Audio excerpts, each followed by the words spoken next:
السلام علیکم ورحمۃ اللہ وبرکاتہ۔ آج کی یہ ایمان افروز کہانی قرآن مجید میں بار بار بیان کی گئی ہے۔ یہ کہانی ہے تکبر اور سچائی کی، یہ کہانی ہے ظلم اور صبر کی، یہ کہانی ہے فرعون اور حضرت موسیٰ علیہ السلام کی۔ یہ واقعہ ہمیں سکھاتا ہے کہ طاقت، حکومت اور غرور ہمیشہ نہیں رہتے، اور اللہ کے نبیوں کی مدد ضرور آتی ہے۔ فرعون کا ظلم اور خدائی کا دعویٰ۔ قدیم مصر کا بادشاہ فرعون خود کو رب کہتا تھا۔ وہ اعلان کرتا تھا، انا ربکم الاعلیٰ، میں تمہارا سب سے بڑا رب ہوں۔ وہ بنی اسرائیل کو غلام بنائے ہوئے تھا، ان پر ظلم کرتا، ان کے بیٹوں کو قتل کروا دیتا اور بیٹیوں کو زندہ چھوڑ دیتا۔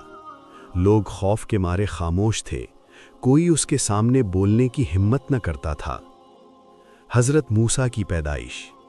اسی زمانے میں اللہ تعالیٰ نے حضرت موسیٰ کو پیدا فرمایا۔ فرعون نے خواب دیکھا کہ بنی اسرائیل میں ایک بچہ پیدا ہوگا جو اس کی سلطنت کو تباہ کر دے گا۔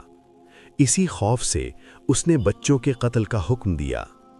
حضرت موسیٰ کی والدہ کو اللہ کی طرف سے وحی کی گئی کہ اپنے بچے کو صندوق میں رکھ کر دریائے نیل میں چھوڑ دو اور خوف نہ کرو، اللہ نے وعدہ فرمایا، ہم اسے تمہیں واپس لوٹا دیں گے۔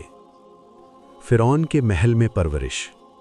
اللہ کا کرشمہ دیکھو، وہی بچہ فرعون کے محل میں پہنچا۔ فرعون کی بیوی آسیہ رضی اللہ عنہا ایک نیک عورت تھیں۔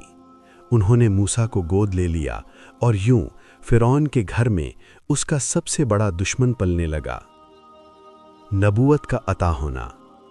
جب حضرت موسیٰ جوان ہوئے اور مصر چھوڑ کر مدین چلے گئے تو وہاں کئی سال گزارے۔ ایک دن کوہ طور پر اللہ تعالیٰ نے ان سے کلام فرمایا۔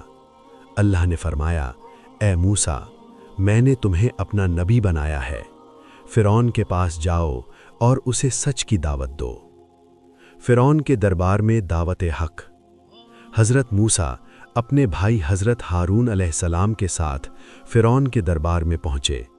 نرمی سے فرمایا، ہم رب العالمین کے رسول ہیں، بنی اسرائیل کو آزاد کرو اور اللہ کی عبادت کرو۔ فرعون ہنسا اور بولا، تمہارا رب کون ہے؟ حضرت موسیٰ نے فرمایا، وہ رب جس نے آسمان و زمین کو پیدا کیا۔ معجزات کا ظہور۔ حضرت موسیٰ نے اللہ کے حکم سے اپنا عصا زمین پر ڈالا، وہ ایک بڑا سانپ بن گیا۔ انہوں نے ہاتھ نکالا تو وہ چمکنے لگا۔ فرعون نے جادوگر بلائے اور مقابلہ کروایا۔ جب جادوگروں کی رسیاں سانپ بنی تو موسیٰ کا عصا سب کو نگل گیا۔ یہ دیکھ کر جادوگر سجدے میں گر گئے اور کہنے لگے، ہم موسیٰ کے رب پر ایمان لائے۔ فرعون کا غرور اور عذاب۔ فرعون اور زیادہ ضدی ہو گیا۔ اللہ نے مصر پر عذاب بھیجے، طوفان، ٹڈیاں، جوئیں، مینڈک، خون۔ ہر بار فرعون وعدہ کرتا اور عذاب ہٹتے ہی وعدہ توڑ دیتا۔ بنی اسرائیل کی نجات۔ آخر کار اللہ نے حکم دیا کہ موسیٰ بنی اسرائیل کو رات کے وقت مصر سے نکال لے جائیں۔ فرعون لشکر کے ساتھ پیچھے آیا، سامنے سمندر تھا، پیچھے دشمن۔ حضرت موسیٰ نے عصا مارا، سمندر دو حصوں میں بٹ گیا اور راستہ بن گیا۔ فرعون کی ہلاکت۔ بنی اسرائیل پار ہو گئے، فرعون اپنے لشکر سمیت پیچھے آیا۔ اچانک سمندر بند ہو گیا۔ فرعون ڈوبنے لگا اور کہنے لگا، میں ایمان لایا کہ موسیٰ کا رب ہی سچا ہے، لیکن اب وقت ختم ہو چکا تھا۔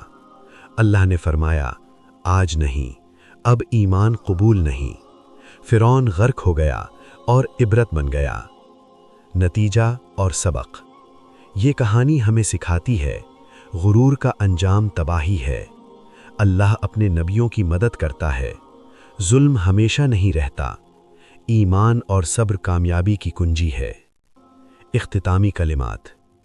اگر آپ کو یہ کہانی پسند آئی ہو تو ویڈیو کو لائک کریں، شیئر کریں اور چینل کو سبسکرائب کریں تاکہ ایسی مزید ایمان افروز کہانیاں آپ تک پہنچتی رہیں۔